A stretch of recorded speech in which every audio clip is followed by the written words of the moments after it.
என்றால் கடவுளுக்கு சுத்தசாலம். அப்ப இங்கதான் இருக்காங்க. இருக்குது. சரி அம்மா, அங்க கேள் சாமி, இங்க இருந்து நேரா போறோம், கல்புரத்தை ஓடிக்கிறோம், தேங்காய் ஏத்துறோம். தலைகைய பார்த்து கல்புரத்தை ஏத்துறோம், நாங்க உடைக்கிறோம், ஓடிக்கிறோம், அங்க கையெழுத்து கும்பிடுறோம். ஆனா இங்க இந்த கடவுளை எப்படி வணங்குவது? இந்த தேவத்தை எப்படி வணங்குவது? இந்த தேவத்தை எப்படி வணங்குவது? அதுக்கு வழி இருக்கு.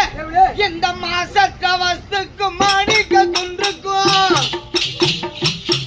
இந்த மாசத்த வஸ்துக்கு மாணிக்க குன்றுக்கும், காணிக்கை நல் மரமே புதம்பா, காணிக்கை நல் மரமே.